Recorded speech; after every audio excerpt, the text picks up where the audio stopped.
لا إله إلا الله.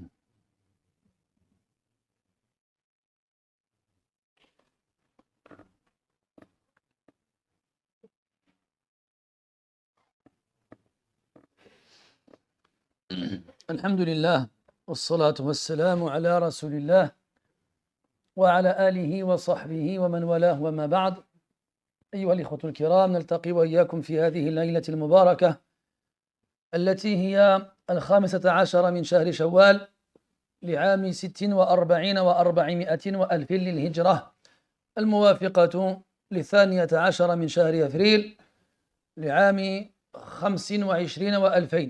كعادتنا في ليالي الأحد ننشر المصحف بين أيدينا لتلاوة كلام ربنا ومدارسته فيما بيننا، ولم نزل بصدد الحديث عن سورة الحديد، حيث توقفنا فيها عند قول الله تبارك وتعالى: اعلموا أنما الحياة الدنيا لعب ولهو، الآية.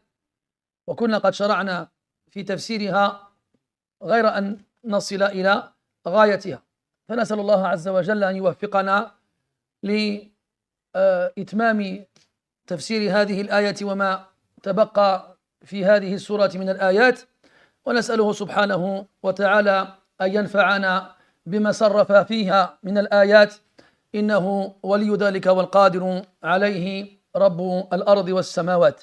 Mes très chers frères, nous nous retrouvons dans cette 15e nuit du mois de Shawwal de l'an 1446, c'est-à-dire le 12 avril 2025. Comme chaque samedi soir, nous ouvrons ensemble le Coran afin de lire la parole d'Ar-Rahman subhanahu wa ta'ala et de l'étudier ensemble.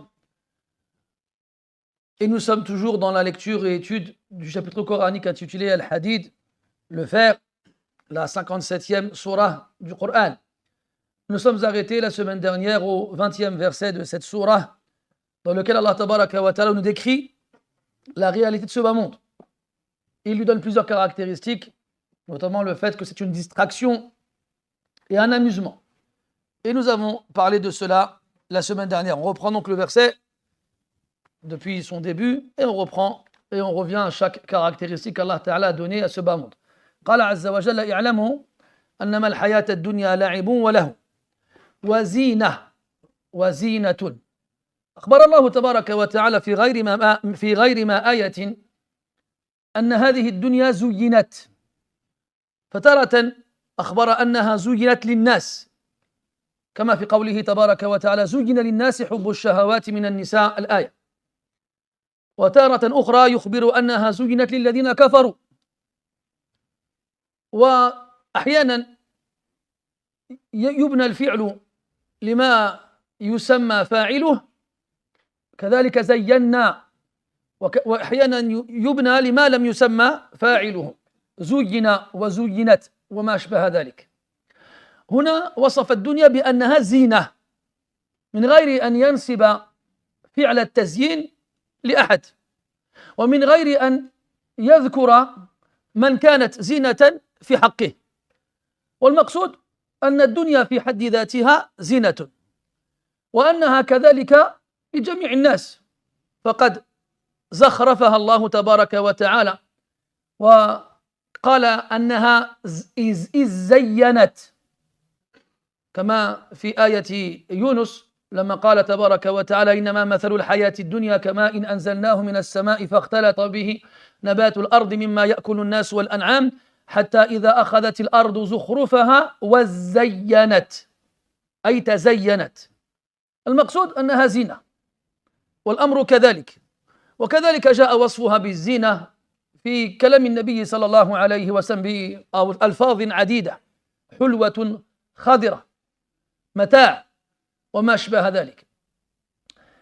إنها زينة، فإما أن تكون زينة في عين الناظر بحيث ينسى الآخرة، وإما أن يبتغي المرء بزينتها أن يكون كذلك هو في نفسه محلا للزينة فيتزين بها لأنها زينة، أو يعشق قلبه بها لأنها زينة.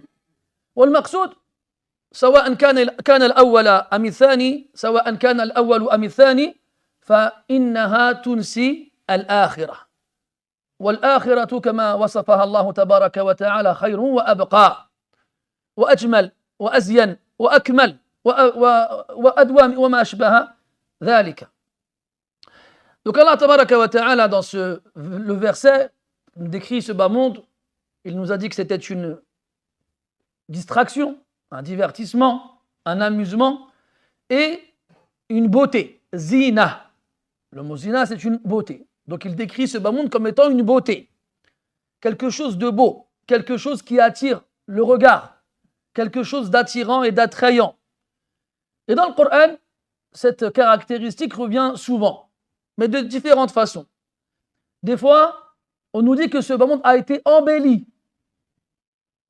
Et des fois, l'action de l'embellissement est attribuée à Allah Azza wa Jal, et des fois, elle est attribuée à autre que lui. Des fois, le verbe en question est conjugué à la voix active, et des fois, il est conjugué à la voix passive. Donc ça veut dire soit on a embelli, ou soit ce bas monde a été embelli. Et aussi, des fois, on nous dit que ce bas monde a été embelli pour l'ensemble des gens, Zuyina linnas, ou bien pour les mécréants seulement, Zuyina lilladina kafaru, pour ceux qui ont mécru. Et quoi qu'il en soit, effectivement, ce bas monde est une beauté, un piège, une tentation qui attire. Et soit sa beauté attire les gens et fait oublier l'au-delà, soit sa beauté pousse les gens à s'embellir pour aller avec. Et dans les deux cas, eh bien, elle fait oublier l'au-delà, alors qu'Allah tabaraka wa ta'ala est celui qui a créé ce bas monde et celui qui a créé l'au-delà. Et il décrit ce bas monde et il décrit l'au-delà. Et à chaque comparaison, l'au-delà est supérieur en tout point à ce bas monde. Et il est aussi supérieur à ce bas monde dans sa beauté, sa qualité, sa perfection, etc. etc. وفي آخر الآية يقول عز وجل وما متاع الحياة الدنيا وما الحياة الدنيا إلا متاع الغرور. Et à la fin de ce verset, Allah Ta'ala va résumer tout ça en disant que le mata', la jouissance de ce bas monde n'est qu'une tromperie et une illusion. C'est ce qu'on appelle en arabe un fakh. Al-fakh, c'est le piège. Et lorsque إذا رغب الصياد في صيد فريسة وضع لها شيئا من الطعام ليجذبها وأخفى في خضمه الفخ حتى تقع فيه الفريسة وهي تظن أنها ستتلذذ بالطعام الموضوع لها. À l'image d'un chasseur, s'il posait le piège comme ça, de façon évidente, pour son gibier, est-ce que le gibier s'y jetterait de lui-même? Non. Mais il va le cacher et tromper le gibier en mettant un appât. Cet appât est une chose qui va l'attirer, notamment de la nourriture. Alors la proie s'approche en pensant trouver un mets dont il va se délecter, et tout ce qu'il va trouver, c'est un piège dans lequel il va tomber pour finir entre les mains du chasseur. فلا تكونن هذه الفريسة إياك أن تقع في فخ وضع لك لينسيك الآخرة التي هي خير وأبقى. Prends garde à ne pas tomber dans ce piège qui t'a été caché à travers des embellissements afin de te faire oublier l'au-delà qui est meilleur et qui subsiste. قال عز وجل إنما يعلم أنما الحياة الدنيا لعب ولهو وزينة وتفاخر بينكم. التفاخر هو أن يفخر بعضنا على بعض، وهو أن يفتخر المرء بشيء يراه عنده ولا يراه عند غيره، وهذا الشيء يختلف من شخص إلى آخر، فقد يكون قوته وقد يكون نسبه وقد يكون خلقته وما أشبه ذلك وهلم جرا. وقد جاء في الحديث الذي رواه مسلم عن عياض بن حمار رحمه الله رضي الله عنه أن النبي صلى الله عليه وسلم قال إن الله أوحى إلي أن تواضعوا ولا يفخر أو حتى لا يفخر بعضكم أو حتى لا يفخر أحد على أحد ولا يبغي أحد على أحد. وفي بعض الآيات من السورة نفسها يقول عز وجل إن الله لا يحب كل مختال فخور. فالفخور ينظر إلى نفسه بعين الافتخار وينظر إلى غيره بعين الاحتقار، فيرى أن له ما ليس لغيره ويرى أنه بهذا الشيء أفضل وأحسن من غيره فيزدري بغيره ويحتقر غيره. وتفاخر بينكم، وكأن الناس في مسابقة يلتمس كل واحد منهم هذا الشيء الذي به يفتخرون على غيرهم، وهذا عند كثير من الناس إلا من عصمه الله تبارك وتعالى. Puis dit وتفاخر بينكم. التفاخر c'est l'action de se vanter mais auprès d'autrui. Il y a le fait de se vanter seul, on dira iftakhara, et l'action de se vanter auprès d'autrui, ou bien d'être avec des gens qui se vantent les uns auprès des autres. تفاخر. أو قد يحمل هذا الوزن على التعاظم.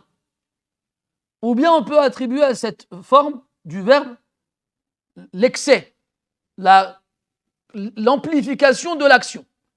Comme quoi un excès de vantardise vis-à-vis des autres.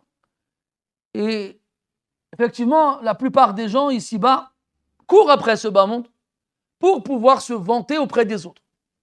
Et généralement, on se vante auprès des autres lorsqu'on voit qu'on a une chose que les autres n'ont pas. Et ces choses-là peuvent varier d'une personne à une autre, d'une époque à une autre, d'une société à une autre. Des fois, c'est la force. Quand quelqu'un est plus fort que les autres, il se vante. Comme ça peut être le cas aujourd'hui avec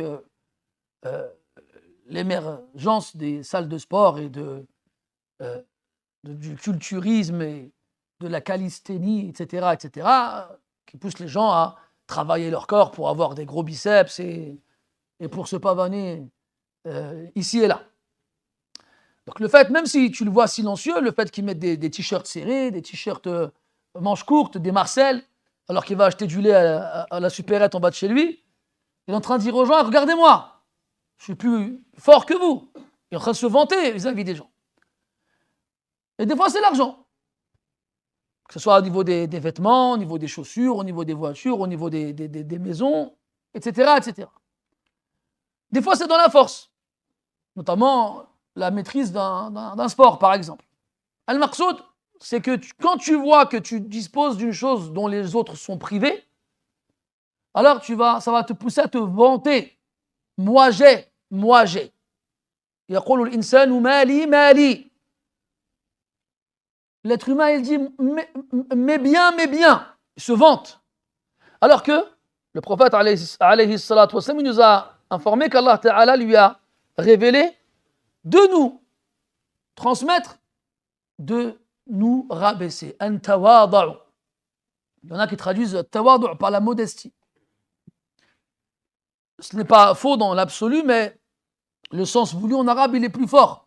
Et tawadu', c'est ce qui s'oppose au takabbur.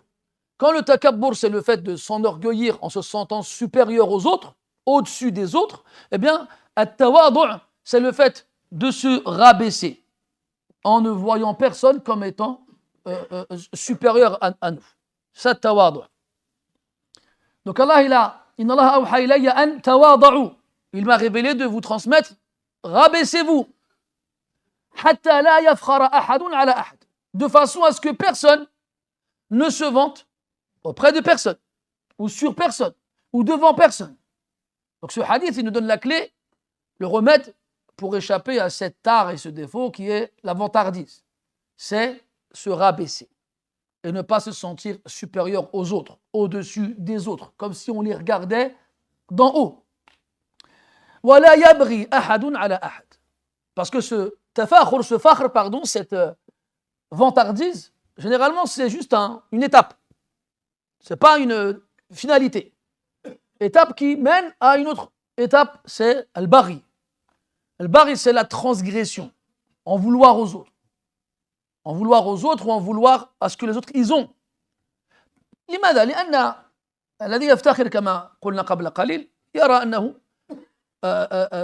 بين يديه ما ليس عند غيره. فإذا قدر أن أحدا من الناس يملك مثل ما يملكه هو ولا سبيل له أن يعلوه ما بقي له إلا أن يبيده وأن يزيله حتى ينفرد بما يظن أنه لا يوجد عند غيره. Pourquoi il a fait suivre, dans le hadith, il a fait suivre la vantardise par l'agression, jusqu'à ce que personne ne se vante sur personne et que personne n'agresse personne. Parce que quand cette personne-là, qui pense disposer d'une chose absente chez les autres, qui le pousse donc à se vanter auprès d'eux, moi j'ai ce que vous ne l'avez pas, eh bien, si jamais il arrive qu'une personne finisse par avoir la même chose que lui et qu'il n'a pas de moyen de le surpasser, qu'est-ce qui va lui rester comme solution? Le faire disparaître. Le faire disparaître, l'éliminer en l'agressant et en transgressant. حتى لا يبغي أحد على أحد. وتفاخر بينكم وكذلك مما يتفاخر الناس به الأنساب. وهذا أمر قديم جدا. Parmi les choses avec lesquelles les gens aussi se vantent, وإن قل ذلك في زماننا هذا لجهل الناس بأنسابه. وإلا فقديما كان الناس أميين ومع هذا يعرفون أسماء أجدادهم إلى أجيال بعيدة. Le fait de se vanter de ses origines, et plus précisément de sa généalogie, de ses ancêtres. Vous savez, avant, les pays n'étaient pas disposés comme ils le sont aujourd'hui, c'était plus des contrées, et on avait un système tribal, notamment dans les pays, dans l'Arabie, et les gens donc se vantaient de leur lignée, Ana Fulan ou Bnu Fulan. Et malgré le fait que les gens, pour la plupart à cette époque-là, étaient illettrés, ça ne les empêchait pas de connaître le nom de leurs ancêtres sur plusieurs générations. Nous, aujourd'hui, rares sont ceux qui s'intéressent à leur généalogie. Parce que nous, on a remplacé la généalogie et la fierté ressentie vis-à-vis des ancêtres par le nationalisme. Moi, je suis. On est là à se revendiquer fièrement de son pays d'origine sans savoir même comment son grand-père il s'appelle. Et ça, c'est un comble. Quand on sait que le pays en question, il s'appelle comme ça depuis pas longtemps, ou bien son drapeau, il existe comme ça depuis pas longtemps, ou bien. C'est un comble. Surtout pour nous, les générations françaises. Encore pire. Tu lui demandes de sortir 5 villes de son pays, il ne saura pas. Donc, à quoi bon? Al-Maqsoud, je disais que les Arabes avaient cet attachement à leurs ancêtres très très fort qui les poussait à se vanter les uns auprès des autres. Et le prophète il nous a informé, alayhi salatu wassalam, que cet attachement-là, il va subsister dans sa communauté. Alors qu'il fait partie de ce qu'on appelle Amr al-Jahiliya, qui fait partie des affaires, des histoires de al-Jahiliya, de l'époque de l'ignorance qui a précédé l'islam. كما جاء في صحيح مسلم عن أبي مالك الأشعري قال النبي صلى الله عليه وسلم 4 في أمتي من أمر الجاهلية لا يتركونها قال الفخر في الأحساب والطعن في الأنساب والاستسقاء بالنجوم والنياحة. Prophète dit sallallahu alayhi wa sallam, il y a 4 choses qui font partie de l'époque pré-islamique qui se trouveront dans ma communauté et qui ne seront pas délaissées ni abandonnées. 4 choses. Al-fakhr bil-ahsab. se vanter de son origine, de sa noblesse. Et at-ta'n fil ansab, et le fait de mettre en doute la généalogie d'autrui. Il remet en doute ton origine, ta généalogie. Puis il a dit al-istisqa bin nujum, le fait de croire, de demander la pluie aux étoiles. Wa an-niyaha, la lamentation sur les défunts, sur les morts. Et donc ici il a dit al-fakhru bil ahsab, la noblesse de la généalogie. Ana fulan, ana kada, ana kada. Les Arabes, ils ont un mithal, il dit kun isami wa la takun idami. C'est-à-dire, il y a des gens qui viennent, ils s'attribuent les mérites de leurs ancêtres. Il vient, il demande un traitement de faveur parce qu'il est le fils de Fulan.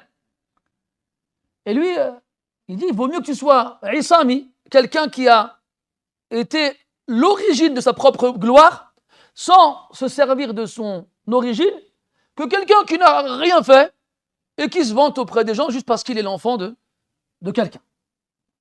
ومن لطائف القصص أن الحجاج بن يوسف استثقل وجود أحد من الناس كان يداوم على مجالسه، فأراد أن يتخلص منه، فقال له ذات يوم: يا هذا، أعصامي أنت أم عظامي؟ فلم يفهم الرجل السؤال وخاف من بطش الحجاج، لعلمه أن الحجاج سريع القتل.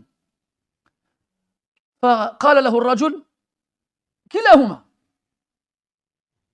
فلم يفهم الحجاج جواب الرجل، وخجل أن يستفسر منه جوابه، فاستبقاه في مجلسه. ومرت الأيام والحجاج ينظر فيه ويتساءل: هذا الرجل ليس فيه شيء يعني يتعجب منه. فنسي خجله وسأله ذات يوم: ما كنت تعني بجوابك كلاهما؟ فقال الرجل: إن جعلتني في أمن من العقاب أجبتك. فقال: أنت في أمن؟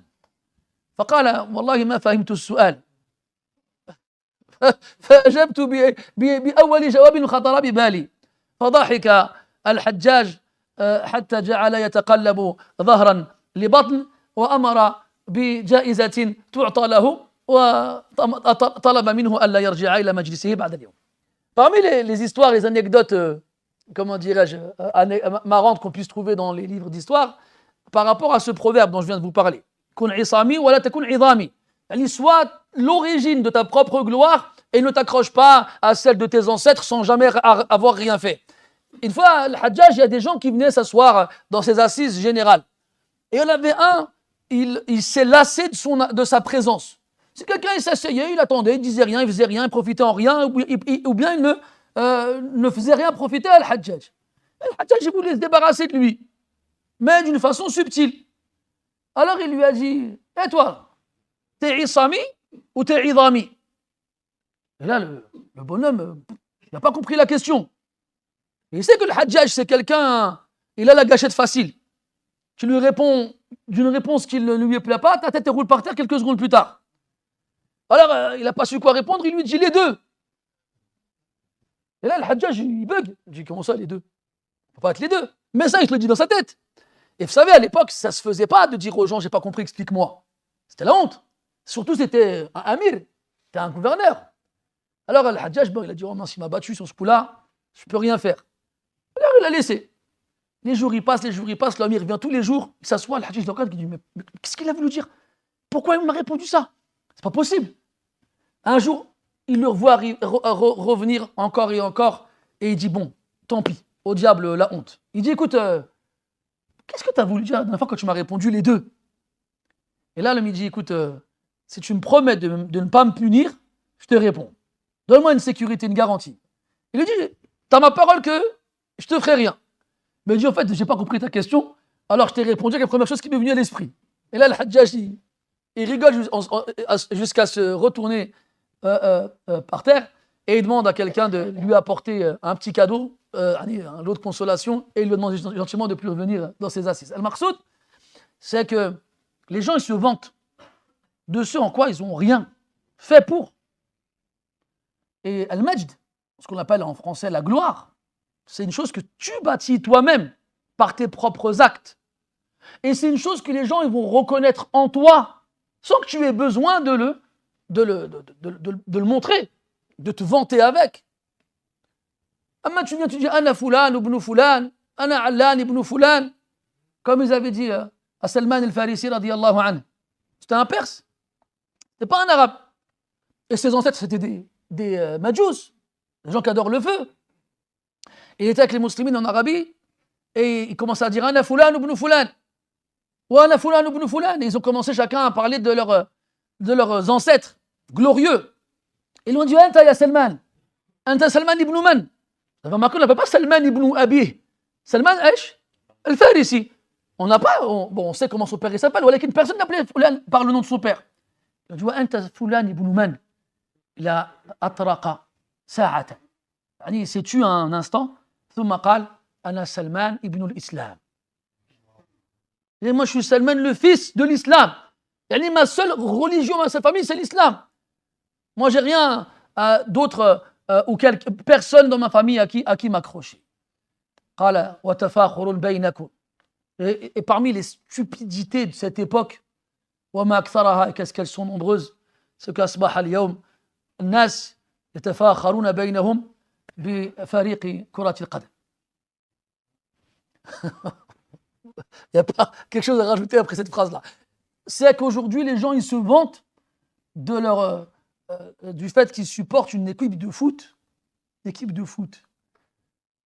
On va voir, il y a combien de joueurs dans une équipe? Il y a les 11, puis il y en a combien de remplaçants? Ça dépend de l'équipe. Bon, allez, on va dire 20. Yallah. Plus? Ça dépend de l'équipe, encore une fois. Bon, on va dire 20. Demande à un des joueurs, tu le connais lui là? Je ne connais pas lui. Pourtant lui il te connaît. Hein. Il s'était né où? T'es né quand? T'as mangé quoi avant-hier? On t'a payé combien? On t'a vendu combien? Tu joues où? Quand? Il y a des bagarres, il y a des meurtres. Des meurtres, mon frère.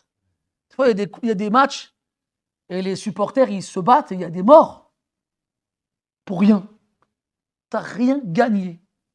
La dernière fois, je suis parti manger avec des frères dans un resto, encore.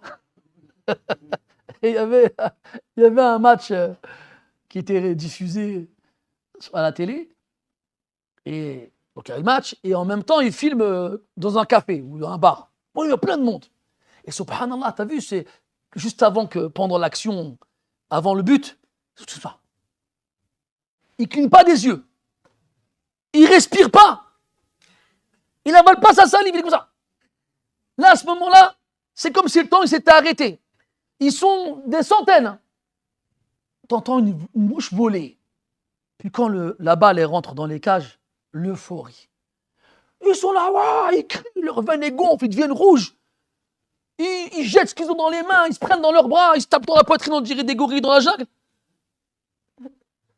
Vas-y, Farhat, Yallah, t'as gagné quelque chose? Ils t'ont payé tes factures? Tu sais comment tu vas payer ton loyer à la fin du mois? T'as vu la changé en quoi, Billah Alek? Et va à ce moment-là, rentre dans le café, dis-leur, de toute façon, votre équipe, elle est nulle.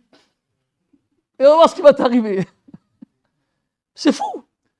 Parce que voilà, tu prends du recul, tu dis, mais voilà, on vit à une époque, elle est extraordinaire. Je me demande si avant dans l'histoire on a atteint un seuil et un niveau de stupidité pareil. Parce que moi je veux bien, j'ai des ancêtres glorieux. Dans mon ADN, il y a un peu du leur. Peut-être que je ressemble à un de mes grands-pères. Mais non, billah alayk. Ou bien ton pays, et Allah, ça va. Tes parents viennent de ce pays-là, ils ont une maison là-bas, tu y es allé plusieurs fois, c'est ton pays, d'accord. Bon, allez. Mais l'équipe de foot, Malaka walaha. Qu'est-ce que tu as à voir avec? Dis-moi, Billah Alik. Qu'est-ce que tu as à voir avec? absolument rien. Tu n'es pas un investisseur, tu n'es pas le propriétaire de l'équipe, tu n'es pas un agent publicitaire qui gagne un pourcentage sur les produits vendus. Tu n'es rien. Absolument rien. Inna lillahi wa inna ilayhi raji'un. قال سبحانه وتعالى تفاخر بينكم وتكاثر في الأموال والأولاد ومما زين الله تعالى به هذه الدنيا المال والبنون قال سبحانه وتعالى المال والبنون زينة الحياة الدنيا وقال هنا وتكاثر في الأموال والأولاد وتلاحظون في الآيتين أنه سبحانه بدأ بالمال قبل الولد وقال عز وجل في آية أخرى إنما أموالكم وأولادكم فتنة فبدأ أيضا بالمال لأن ميلان الناس إلى الأموال أشد من ميلانهم إلى الأولاد ولو استطاع أحدهم أن يبيع ولده بالذهب والفضة لربما فعله ولا يأتين عليهم يوم وسيود أحدهم لو يفتدي ببنيه من عذاب هذا اليوم العظيم. المقصود وكلكم تقرؤون وتحفظون هذه السورة القصيرة التي توجد في آخر القرآن وهي قوله سبحانه وتعالى ألهاكم التكاثر حتى زرتم المقابر. التكاثر هم الإنسان أن يكون لديه أكثر من غيره في الأموال والأولاد وكذلك الناس في هذا الزمان رغبتهم في المال أشد من رغبتهم في الولد أو في الأولاد عفوا حتى استقر في أذهان الكثير أن ولدين كافيان أو ربما ولد واحد بل ربما زادت رغبتهم في وجود الولد أما رغبتهم في الازدياد من الأموال فلن تزل في ازدياد. Puis Allah Ta'ala dit وَتَكَاثُرٌ فِي الْأَمْوَالِ وَالْأَوْلَادِ. Parmi les descriptifs de ce bas monde, c'est que ce bas monde fait et pousse les gens à toujours vouloir avoir plus de biens et d'enfants. De biens et d'enfants. Et la possession matérielle et avoir des enfants font partie des choses avec lesquelles Allah il a embelli ce bas monde. Allah dit dans le verset Al-mal wal banoun zinatul hayati dunya. Les biens matériels et les enfants sont une beauté de ce bas monde. Mais il nous a aussi informé subhanahu wa ta'ala que les biens matériels et les enfants étaient une tentation. Il a dit subhanahu wa ta'ala innama amwalukum wa awladukum fitnah.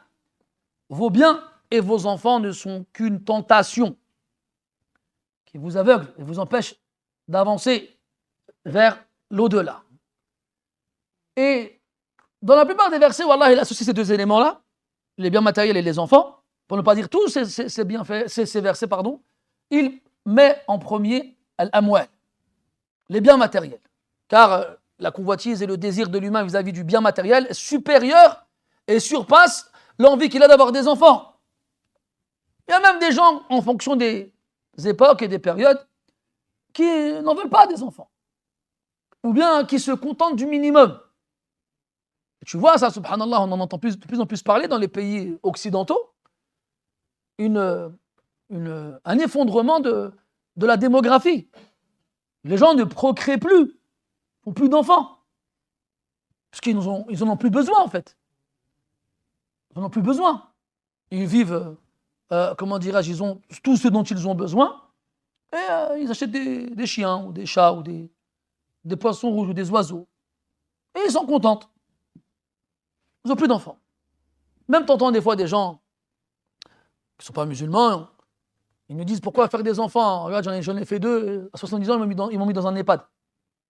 À quoi ça bon? À quoi bon? Puis après, ils ne viennent plus te voir jusqu'à ce que tu meurs, et après, tout ce qui les intéresse, c'est ce que tu leur as laissé comme héritage. Donc ils sont là en train de se dire à quoi ça sert? Pourquoi? Puis on entend les gens d'une trentaine d'années dans ce pays qui disent non, les enfants, c'est difficile, il faut s'en occuper, et puis c'est fatigant, et puis c'est capricieux, et tu n'as pas été un enfant, toi? Si tes parents avaient eu la même pensée que toi, tu n'existerais pas. Al-Maqsoud, on vit une époque vraiment étonnante, dans laquelle on est en contradiction avec l'humanité depuis son plus jeune âge. Parce que Allah il a fait du fait d'avoir des enfants une raghba, un désir chez l'humain naturel, et on le retrouve même chez les salihin dans la descendance de Adam alayhi salam. Combien de prophètes a demandé à Allah une descendance quand ils en ont été privés? Ibrahim, Zakaria, Imra'atu Imran, etc., etc. Et ça fait partie des beautés de ce bas monde. ومن أزين ما في هذه الدنيا الولد الصالح. Et parmi ce qu'il y a de plus beau dans ce bas monde, c'est une descendance pieuse. Les enfants qu'Allah t'a donnés, en bonne santé, salihin, vertueux, qui adorent Allah Ta'ala et le craignent, et cherchent à se rapprocher de lui. مصداق ذلك قول الله تبارك وتعالى ربنا والذين يقولون ربنا هب لنا من أزواجنا وذرياتنا قرة أعين وجعلنا للمتقين إماما. Ce qui vient confirmer cela, le verset où Allah Ta'ala nous cite le dua des salihin qui demande à Allah de faire de leurs épouses et de leurs enfants la réjouissance de leur regard, la joie et le bonheur. Mais dans quoi? La bonne santé, dans l'argent, dans quoi? Dans at-taqwa, la piété, dans la vertu. Il n'y a rien qui ne va plus ravir le croyant que de voir sa descendance de son vivant, croyant et musulman. Et c'est ça la plus belle des choses ici-bas. Et on dira la même chose dans les biens matériels. قال النبي صلى الله عليه وسلم نعم المال الصالح للرجل الصالح. Quel merveilleux bien vertueux, et quand il sert à faire le bien, للرجل الصالح, quand il appartient à un homme vertueux. وقال النبي صلى الله عليه وسلم اليد العليا خير من اليد السفلى. La main du dessus est meilleure que la main du dessous. Et la main qui donne est meilleure que celle qui reçoit. Il a غير ذلك. Donc, quand Allah Ta'ala il nous dit ici اعلموا انما الحياة الدنيا لعب ولهو وزينة وتفاخر بينكم وتكاثر في الأموال والأولاد ليس هذه الأوصاف كلها تحمل على الذم بل في بعضها مدح إذا حملت على الوجه الحسن. Donc il ne faut pas prendre toutes les caractéristiques évoquées dans le verset comme étant des choses négatives. Certaines d'entre elles peuvent être positives lorsqu'elles sont interprétées correctement. وتكاثر في الأموال والأولاد. ألم يقل النبي صلى الله عليه وسلم تزوجوا الودود الولود فإني مكاثر بكم الأمم يوم القيامة أو كما قال النبي صلى الله عليه وسلم. Le prophète n'a-t-il pas dit alayhi salatu wassalam, épousez la femme affectueuse et féconde, celle qui fait beaucoup d'enfants, afin que je m'enorgueillisse de votre nombre face aux autres communautés le jour de la résurrection. Donc il nous a demandé, il nous a appelé à avoir beaucoup d'enfants. Et nous aujourd'hui on fait l'inverse, en prétextant des mesures économiques. La conjoncture, c'est quoi? Conjoncture ou la conjecture? La conjoncture. Hein. J'en ai perdu. Combien de pourcents j'ai perdu là? La conjoncture, ou l'inflation, ou bien la crise économique, ou bien. Je ne parle pas de gens qui ne croient pas au jour de la résurrection. Non, je te parle de gens qui disent la ilaha illallah.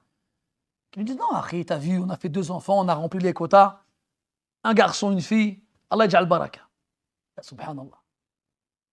C'est comme si je te donnais 1000 graines et t'en plantais que 2. Je dis c'est bon, 2 ça suffit. Mais les 1000 que je t'ai donné, tu vas faire quoi avec? Non, c'est bon, pas besoin. 2 arbres, ça suffit. Alors tu plantes 2 graines, tu les arroses, ça donne 2 arbres, les fruits commencent à pousser, et il y a une tempête. Et puis tes 2 arbres, ils partent avec la tempête. Tu te retrouves sans rien. Ou bien, tu fais ça, ou bien tu plantes les 1000 graines. Et quand la tempête passera, ben Inch'Allah, il y aura encore un ou 2 arbres qui restera. C'est comme ça qu'il faut réfléchir, mes frères. Wallah, ya ikhwani, قاله النبي صلى الله عليه وسلم أن مما يبقى أو مما تجري به حسنة المرء بعد ما يوسد في التراب دفينة ولد صالح يدعو له. Mes frères, c'est le prophète qui nous dit, alayhi salatu wassalam, parmi les choses qui font que les bonnes actions d'une personne continuent de couler après qu'il ne soit enterré, bien qu'il ait laissé un enfant vertueux qui implore Allah pour lui. حتى يجيء يوم القيامة ويجد أو يجد جبلا من الحسنات فيسأل عنه يا ربي لمن هذا؟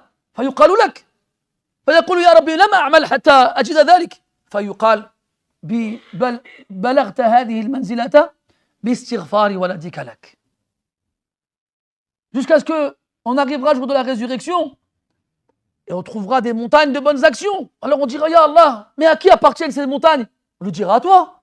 Mais il dira, Ya Rabbi, je n'ai pas fait autant de mon vivant. Comment j'ai pu atteindre ce degré-là?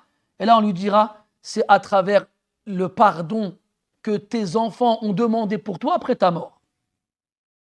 Quand tu meurs, tes enfants, ils ne t'oublient pas. Et ils pensent à toi. Et ils font des du'as pour toi. Et des sadaqat, etc., etc. Et ça continue. Et les hasanat continuent. Va dire ça à celui qui voulait juste respecter les quotas. Un enfant ou deux, pas plus, avec un chat. Le chat. Bon, je ne vais pas parler de mon avis sur le chat. Mais le muhim, c'est un gros problème. Donc oui, takathurun fil amwali wal awlad, de façon générale, bisifatin amma, madmoum, c'est une chose, comment dirais-je, déplorable. Walakin, dans un certain angle, c'est une chose louable. Fa'ayna nahnu min dhalika. Où est-ce que nous sommes, nous, par rapport à cela? Regarde les gens, ils disaient, le Hassan al-Basri, rahmatullah alayhi, idha ra'ayta an-nas yatanafasuna fi ad-dunya fanafisuhum anta fi al-akhirah. Quand tu vois les gens se concurrencer dans ce bas monde, concurrence-les toi dans l'au-delà. Et si Allah t'a donné un dhakar, une intelligence, une qudra, une capacité de gagner de l'argent, et que dans cet argent-là, il y a beaucoup de bien pour les autres, fais-le. Fais-le. Tout à l'heure, je parlais avec un frère. Le frère, mashallah, Allah atahu min al-ghina, zadahu Allah min fadlihi. Et tous les ans, il va faire Ramadan à Mecca. Je lui disais qu'à Mecca, je connais un restaurant pas loin de l'Haram. Non, c'est pas. Je commence déjà à saliver. Quand est-ce qu'on va manger là-bas? Et où tu peux acheter des barquettes dans lesquelles il y a du riz, du poulet, une boisson et une petite sucrerie pour une poignée de riels. Et le but, en fait, c'est de les acheter en grande quantité et les distribuer gratuitement aux gens dans le besoin là-bas. Il m'a regardé, il a souri, il m'a dit, je le connais ce restaurant. Et tous les ans, avec les frères, quand on va là-bas, on fait une caisse et on met dedans 1 000 € chacun. Et on achète des barquettes, on en achète 100 par jour, on les distribue là-bas. Donc ils m'ont dit ils étaient 8, mais sur les 8, il y en a 2 qui n'ont pas pu donner. Ça fait donc, ils ont mis 6 000 € dans cette caisse-là. Alors va calculer toi combien de barquettes tu peux faire avec 6 000 €. Et donc tous les jours, ils distribuaient les barquettes aux gens là-bas, au Masjid al-Haram. Imagine cette face à tous les ans. Je dis, Masha'Allah. Ce frère, Masha'Allah, tabarakallah, c'est un frère, comme je vous ai dit, Masha'Allah, tabarakallah, il est dans le commerce, il a des affaires, il a de l'argent. Walakin, tabarakallah, cet argent ne lui a pas fait tout dans la tête comme beaucoup. C'est encore plus louable. Quand, justement, tu as des moyens. On sait que les gens qui ont des moyens, généralement, ils ne pensent pas à faire une umrah tous les ans, pendant Ramadan, dans les 10 dernières nuits, de faire ce genre de choses-là. إذن هذا مما يثلج الصدر ويشرحه. Ça fait plaisir. Ça nous remplit ça nous remplit la poitrine de joie de voir que, alhamdulillah, il y a encore des gens autour de nous. Tu les vois, tu ne sais pas, c'est pas marqué sur leur visage. Mais, tabarakallah, ils font des choses exceptionnelles. فحري بنا أن ندعو الله لهم بالبركة وأن يتقبل منهم هذه الصدقات. طيب وتفاخر بينكم وتكاثر في الأموال والأولاد. ثم ضرب الله تبارك وتعالى مثلا لتقريب المعنى كمثل غيث، والغيث هو المطر الوابل الصيب، كمثل غيث أعجب الكفار نباته. والكفار هنا بمعنى الزراع. ولماذا سمي الزارع كافرا؟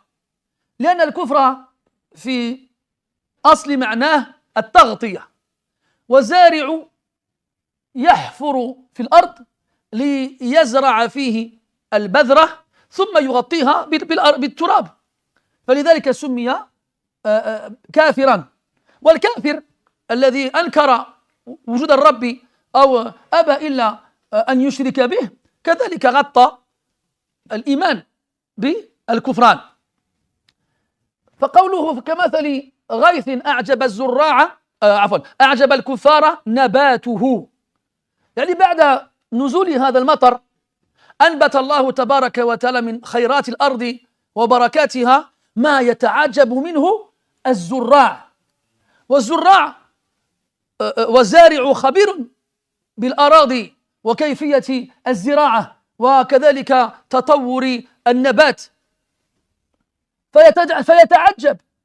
والمقصود أن الخبير إذا تعجب من شيء دل تعجبه على خوارق العادة أو على خارقات العادة، وأن إنبات هذا النبات على خلاف المعتاد في طوله وما يثمر من الفواكه والخيرات. كمثل غيث أعجب الزراع أعجب الكفار نباته ثم يهيج، أي ثم ييبس بعد أن كان مثيرا للتعجب من جماله وزينته أصبح يابسا، ثم يهيج فتراه مصفرا، فتغير لونه من شدة اليبس، كان قبل ذلك أخضر. وفي قوله ويدل على ذلك قوله تبارك وتعالى ألم ترى أن الله أنزل من السماء ماء فتصبح الأرض مخضرة أي ذات اخضرار. ثم يهيج فتراه مصفرا يتغير لونه من شدة اليبس ثم يكون حطاما، ثم تصير هيئته شبيهة بالرماد فيفقد جماله وألوانه وما يثير تعجب الزراع. هكذا الدنيا في عين الناظر حلوة خضرة جميلة متزينة، وسرعان ما تتغير هيئته حتى تصير إلى خلاف ما كانت في أول أمرها فيتعجب منها. وقد قال الله تبارك وتعالى وكأي من قرية في الحج فلم يسير وكأي من سبحان الله مشت لي ما هي أول الآية؟ قرية من قرية أهلكناها قريتنا. طيب كنت مصيبا لكنني لم أثق بنفسي وكأي من قرية أهلكناها وهي ظالمة فهي خاوية على عروشها وبئر معطلة وقصر مشيد. كانت قرية تلفت الأنظار وتزورها الزوار، وبين عشية وضحاها أباد الله تعالى كل ما فيها فلم يبق فيها من زينتها شيء. بئر معطلة يعني الآبار صارت فارغة لا ماء فيها وزالت وذهبت. ومن أحسن الأمثلة المضروبة في القرآن قصة سبأ، لقد كان لسبأ في مسكنهم آية جنتان عن يمين والشمال إلى آخر ما قال، فوصفها الله تعالى بأوصاف عظيمة. وفي نهاية المطاف فأعرضوا فأرسلنا عليهم سيل العرم وبدلناهم بجنتيهم جنتين ذواتي أكل خمط وأثل وشيء من سدر قليل ذلك جزيناهم بما كفروا وهل نجازي إلا الكفور وهل يجازى إلا الكفور. فتحولت من قرية يضرب بها المثل في الثروة وفي الزينة وما فيها من الخيرات والبركات إلى أرض قفراء لا شيء فيها يحيى. فهكذا هذه الدنيا شيء يلفت الأنظار وسرعان ما يتحول إلى شيء يكون أقرب شبه بالقفار. Puis Allah Ta'ala donne un exemple. Et Allah il donne des exemples dans le Coran, des paraboles. Et le but c'est de rapprocher le sens pour celui qui n'a pas encore compris avec des mots, les mots utilisés. Et comme Allah dit dans le verset, وَتِلْكَ الْأَمْثَالُ نَضْرِبُهَا لِلنَّاسِ وَمَا يَعْقِلُهَا إِلَّا الْعَالِمُونَ. Et voici les images que nous donnons aux gens et ne les saisissent que les savants. وينقل عن أحد السلف أنه كان جالسا في المسجد وبين يديه المصحف يقرأه وإذا به يجهش بالبكاء فقيل له ما يبكيك فقال مررت بآية ضرب الله تعالى فيها مثلا فما فهمته فقال له السائل وما أكثر من لا يفهم هذه الأمثلة فقال ولكني أبكي لأن الله تعالى يقول وتلك الأمثال نضربها للناس وما يعقلها إلا العالمون فلست منهم لأنه لم أعقلها. Il a été rapporté qu'un peu prédécesseur était dans la mosquée en train de lire le Coran. Et alors qu'il lisait, il s'est mis à pleurer. Alors on lui a dit, pourquoi tu pleures? Il a dit, parce que je viens de lire un verset où Allah il donne une parabole que je n'ai pas comprise. Alors l'autre, il lui dit, en voulant lui remonter le moral et le rassurer, oh t'inquiète pas, t'es pas le seul à pas comprendre. Il dit non. Il dit, Allah il dit dans le Coran, voici les exemples que nous donnons dans le Coran, mais seuls les savants les saisissent. Donc je ne fais pas partie d'eux, parce que je n'ai pas compris. Oui, Abki, et il pleure, parce qu'il ne fait pas partie de ceux qu'Allah il a choisi pour comprendre ces exemples donnés dans le Coran. Et Allah Ta'ala dans le Coran, justement, il parle des mécréants qui ne comprennent pas les exemples qu'Allah il donne et qui s'en moquent. Inna Allah la yastahi an yadriba mathalan ma ba'udatan fama fawqaha. Famma alladhina amanu faya'lamuna annahu al-haqqu min rabbihim. Wa amma alladhina kafaru fayaquluna madha arada Allah bihadha mathala. Allah n'a pas de pudeur de donner des exemples quelconques, que ce soit un moustique ou quelque chose de supérieur. Parce qu'ils ont entendu dans le Coran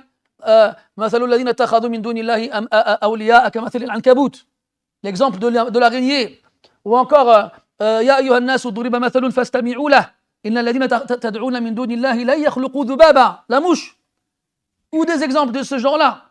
Ils ont dit mais pourquoi il parle des insectes dans son livre? Ils s'en sont moqués. Et Allah il leur a répondu, Allah n'éprouve pas de pudeur de donner comme exemple des mouches ou ce qui est au-dessus de cela. Quant à ceux qui ont cru, ils savent que ça vient de leur Seigneur. Ils reconnaissent à travers cela la parole de leur Seigneur. Et quant à ceux qui ont cru, ils disent mais qu'est-ce qu'Allah il a voulu par cet exemple-là? Qu'est-ce qu'Allah il a voulu par cet exemple-là? Donc toi, akhi, imma an takuna min al-alimin alladhina ya'qilun. C'est tu fais partie des savants qui ont compris. Wa imma an takuna min alladhina ya'lamuna annahu min rabbihim. Ou bien, si tu n'as pas compris, tu sais que c'est vient d'Allah Azza wa Jal. Donc tu l'acceptes. Wa imma wal iyadu billah an takuna min al-akharin. Ou que tu fasses partie des troisièmes qui ne comprennent rien à ces exemples et qui ne veulent même pas les chercher à les comprendre et qui s'en moquent même. Al-Muhim, Allah il a donné l'exemple. Innama mathalu al-hayati ad-dunya kama in anzalnahu min as-sama'. Non, c'est pas kamathali ghaythin a'jaba al-kuffara nabatu. Il a comparé cette dunya à une pluie. Le ghayth, c'est pas n'importe quelle pluie. Dans le Coran, la pluie elle a plusieurs noms. On a al-wadq, on a al-wabil, on a al-sayyib, pardon, sayyib, et on a al-matar, et on a al-ghayth. Tous ces noms-là, ils désignent la pluie. Certains savants ont dit que c'est des noms qui correspondent à la pluie dans des circonstances particulières. Wal-ghayth, huwa alladhi yuntadhar 'inda qurbi al-yu's. بعد القحط والجدب. Ils disent que le ghayth, on traduit en français par la pluie providentielle. C'est la pluie qu'on n'attend plus après une longue période de sécheresse, lorsqu'on arrive au stade du désespoir. وإن كانوا من قبل أن ينزل عليهم من قبله لمبلسين أي لآيسين. Quand Allah il parle de cette pluie-là, il dit que ceux qui en ont bénéficié étaient juste avant qu'elle ne tombe sur eux parmi ceux qui désespèrent. Mais nous ne connaissons pas ces choses-là, mes frères. Mais dans nos pays, on connaît ces choses-là. En Afrique, il ne pleut pas comme il pleut en Europe. Et des fois, il ne pleut pas pendant des mois et des mois et des mois. Et les gens, ils le sentent. Ils voient la différence. Dans les marchés, les prix augmentent parce qu'il y a moins de denrées alimentaires. Et les gens n'ont pas forcément les moyens d'acheter ces choses-là à cause de l'inflation. Donc ils subissent ces choses-là. Nous, billah alaykoum, est-ce qu'on connaît ces choses-là? Nous, on sort le matin, on prend notre voiture, on va au centre commercial, on met un jeton dans le caddie, on se balade dans les rayons, on prend des packs d'eau, on prend des légumes, on prend des cartons, on prend ce qu'on veut, et on rentre à la maison et puis c'est fini. Et t'es pas content parce que tu dois porter les packs d'eau et les packs de lait parce que l'ascenseur ne marche pas. On ne connaît pas ces choses-là. On est des privilégiés. On est né avec une cuillère en or dans la bouche. Et on passe son temps à se plaindre. Innal insana lakafurun mubin. Et donc, est-ce qu'on a connu, nous, une période de sécheresse à un point où plus rien ne sort de la terre, à un point où aucune goutte ne tombe du ciel pendant des semaines, des mois, et à un point où tu te désespères de revoir la pluie un jour? On ne connaît pas ces choses-là. Alors, cette pluie-là, quand il finit par tomber, ils l'ont appelée al-Ghaïth. Et dans le verbe, on a le verbe arasa yurithu, et on a le Ghaïth, et on a le Ghawth. Le Ghawth, c'est le secours. Quand quelqu'un vient à ton secours. وَمِمَّا يُنْسَبُ لِلَّهِ مِنَ الْأَسْمَاءِ الْمُغِيث, celui qui vient au secours. Et on a al-Ghaïth.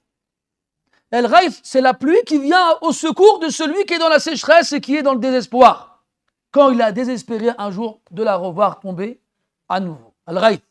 يقول تبارك وتعالى وهو الذي ينزل الغيث من بعد ما قنطوا. C'est lui qui fait descendre cette pluie-là spéciale après qu'il soit désespéré. من بعد ما قنطوا. وينشر رحمته, et qui propage sa miséricorde. Al-Maqsoud, Allah il a comparé ce bas monde à une pluie providentielle. Al-Ghayth. Kamathali. C'est quoi? Kamathali ghaythin a'jaba al-kuffara nabatu. Comme une pluie providentielle qui a fait naître chez les kuffars. Là, n'importe qui va lire ça, il va penser qu'il parle des mécréants. Eh bien non. C'est le seul verset du Coran où le mot kuffar, il ne vise pas les mécréants. Qu'est-ce qu'il vise alors? Il vise les agriculteurs, ceux qui travaillent la terre. D'ailleurs, on appelle celui qui travaille la terre kafir. Pourquoi on l'appelle kafir?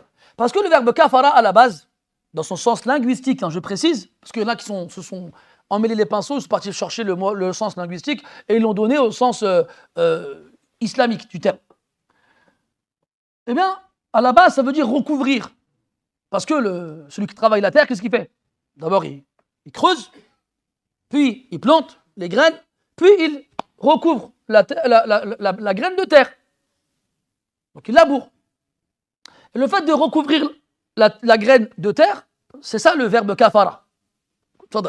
Couvrir.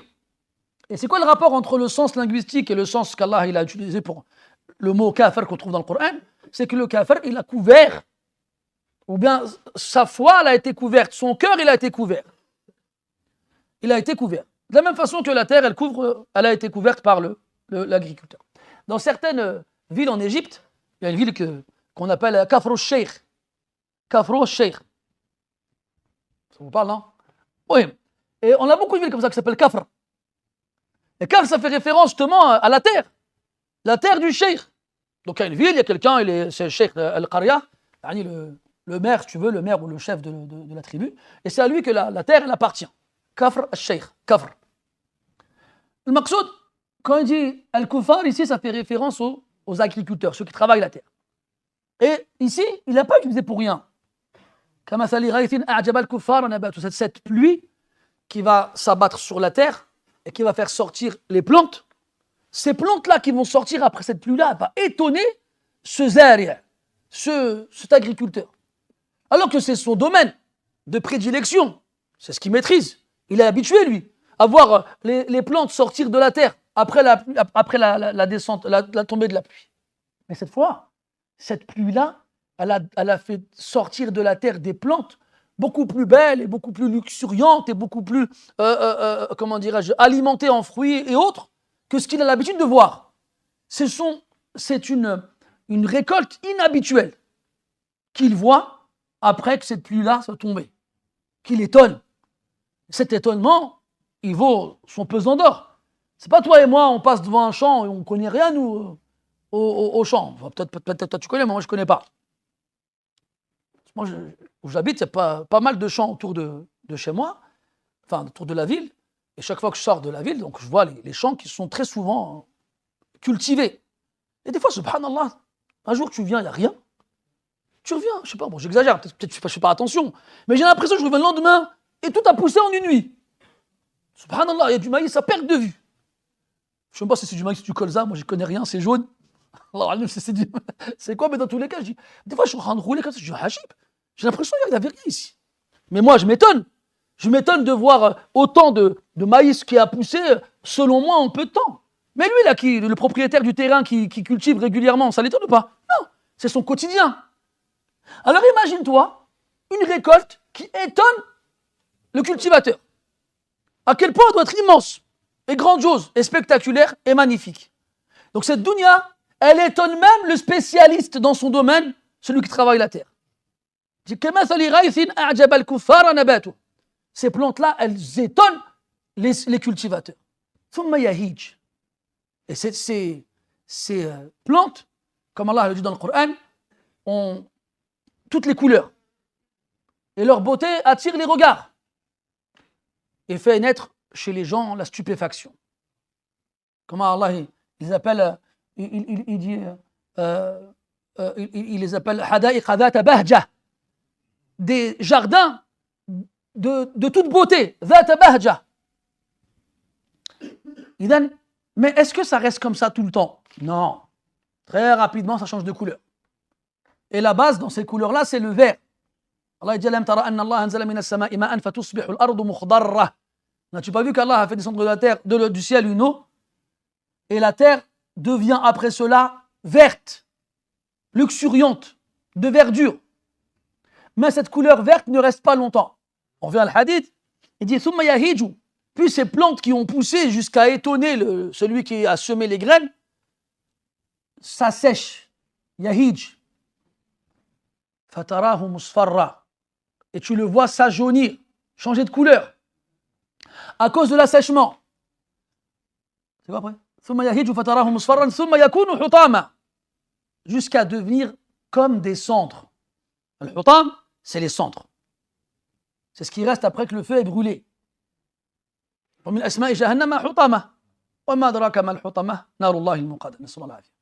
Al-maqsoud, c'est les cendres. Comme quelque chose qui a été calciné, carbonisé. Des cendres, des restes de quelque chose qui a été brûlé. Donc il passe de la verdure à l'ajaunissement par l'assèchement pour finir gris comme des cendres. Gris comme des cendres. Thumma yakunu hutama. C'est ça dunya, mes frères. Hadi hiya dunya. La dunya, elle est belle, mais à un court instant. Et très rapidement, elle reprend sa vraie apparence des cendres desquelles personne ne veut. Si je te mets des cendres dans une assiette et je te dis tu les veux, personne n'en voudra. Personne. C'est comme ça qu'Allah a décrit dunya. Et même si toi tu la vois comme étant luxuriante, belle, magnifique, resplendissante, c'est ça sa réalité. C'est comme ça qu'elle va finir. Et toi tu vas oublier l'akhirah et échanger l'akhirah pour des cendres qui vont ne servir à rien à la fin. Descendre jusqu'à finir par te faire descendre. Tu l'as ou pas? Oh, j'aime bien.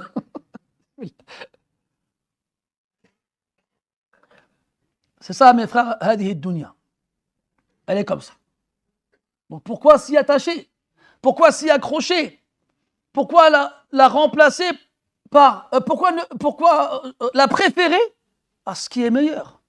بل تؤثرون الحياة الدنيا منكم من يريد الدنيا. Vous préférez ce bas monde. Vous voulez ce bas monde. Alors qu'Allah t'a dit وَالْآخِرَةُ خَيْرٌ وَأَبْقَى. Et ce bas monde, il est meilleur. Et il subsiste. وَلَلْآخِرَةُ خَيْرٌ لَكَ مِنَ الدُّنْيَا أو مِنَ الْأُولَى. Elle est meilleure pour toi que ce bas monde. Comme Banu Israël. Allah anzala alayhim al-manna was-salwa. Il a fait descendre sur eux la caille et la manne.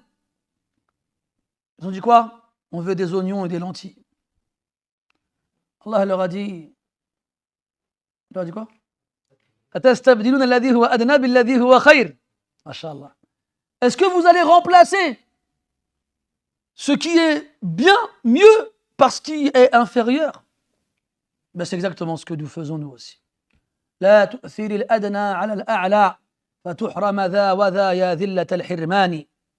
Ne préfère pas l'inférieur au supérieur. Tu seras privé à la fin des deux et tu goûteras à l'humiliation de la privation. وللحديث بقية نؤجله إلى الدرس المقبل إن شاء الله. نسأل الله تبارك وتعالى أن يملأ قلوبنا بحب الآخرة وأن لا يجعلنا ممن يؤثر الدنيا عليها. اللهم اجعلنا من أبناء الآخرة واجعلنا من أتباع النبي عليه الصلاة والسلام في الدنيا ومن ورثة الجنة معه في الآخرة إنك ولي ذلك والقادر عليه. سبحانك اللهم وبحمدك أشهد أن لا إله إلا أنت نستغفرك ونتوب إليك وصلى الله على نبينا محمد وعلى آله وأصحابه وسلم والحمد لله رب العالمين وبارك الله فيكم.